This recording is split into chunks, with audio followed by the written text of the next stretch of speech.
What's going on, everyone? Jeremy here. It's been a little while since we've had some news, and now we have some new Planeswalkers as well as some coverage from this past weekend's GP in Denver.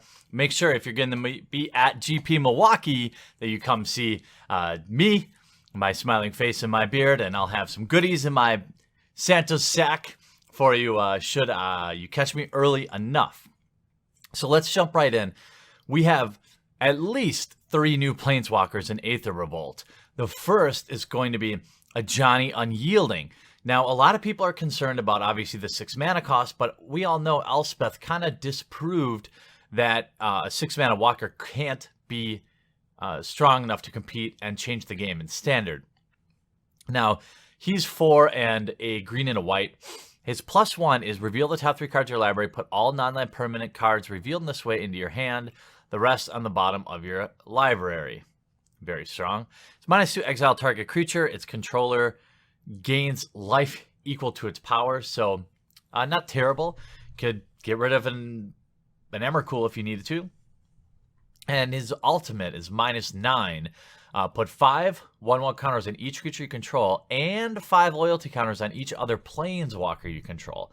I think it's safe to say that this is going to be an EDH all-star in Selesnya token decks. It is too expensive to see much modern play, I'm guessing. But in Standard, the fact that it is green, remember, that will help it ramp. So 6 mana in the right colors to ramp, get it out on turn 4 or 5. Can be pretty good. Again, his ultimate, though, really only going to be good if you've gone wide on the board. But I would suspect to, at minimum, see this in sideboards and Standard coming up in January. Then we have both Planeswalkers out of the Planeswalker decks. So we have a Johnny Valiant Protector.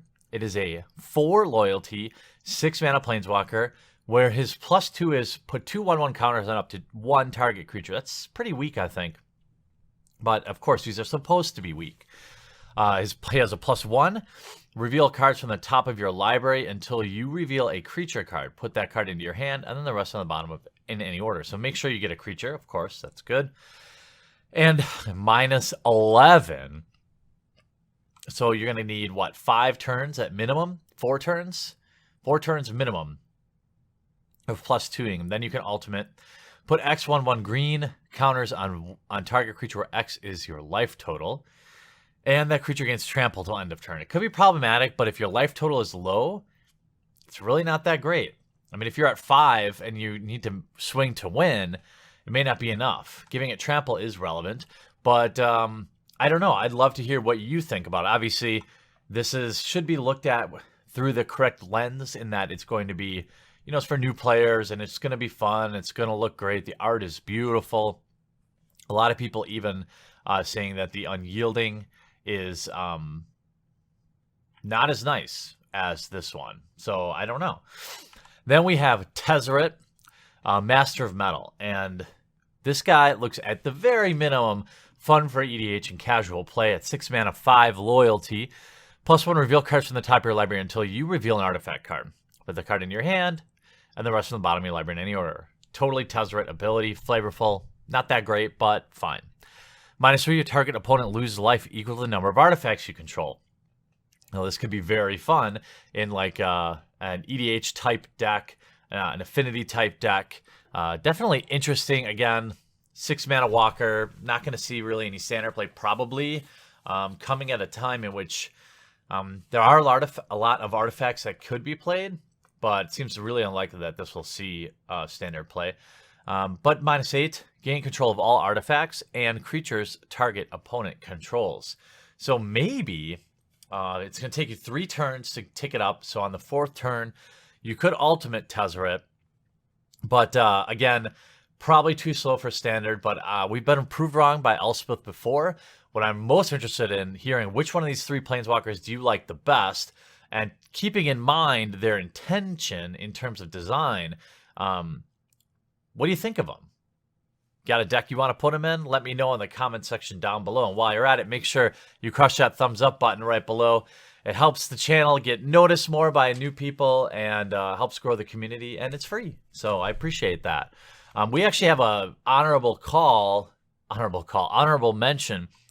Another mythic that was spoiled today, Heart of Kieran from Kieran and PN Kieran Nalar. Hello. A 4/4 Flying Vigilance Crew 3 for 2 mana. 2 mana. That's not enough mana.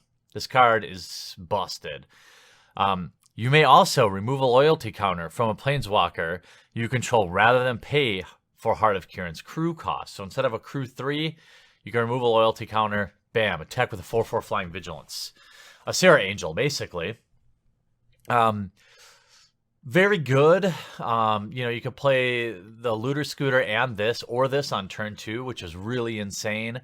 There's definitely going to be a continued push of the aggro decks because, I mean, that is super pushed. I definitely want to hear what you have to say about it. Do you think it's too far? Do you think Wizards just wanted to confirm that people would play with these artifacts and that's why they're so powerful? I don't know. It's definitely interesting. I want to talk about the other piece of news from the weekend is that there was a GP in Denver and pretty interesting top 8, pretty diverse. And while all these decks are pretty expensive and we see the standard format again leaning towards 3-color decks with all the fixing that's available out there, you had in the top 2, you had Temur Aetherworks, and the winner of the GP was in fact Mardu Vehicles, 3-color deck. Temur 3-color deck, right? Top 2 positions.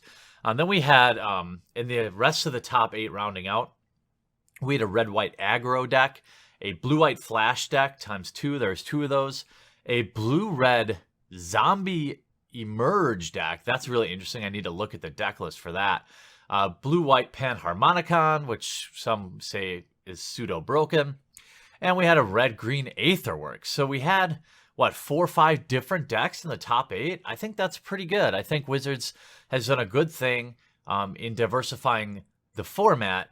Now, at the next GP Milwaukee, which of course I will be at, it's sealed, so we won't know much about how the standard format is evolving, but I'm definitely interested in hearing what's getting played at your local F&M down in the comment section down below, because I would love to bring a standard deck with me to the GP because as I meet people, they always want to play games of Magic with me, and a lot of people just have standard decks with them, so that way I can play with people I meet there or fans of the channel or whatever.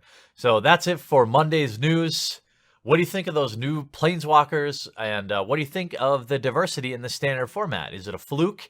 Will it go back to just 1 or 2 decks, or will we continue to see innovation in the top 8? Thanks for watching this video. We'll talk to you again real soon.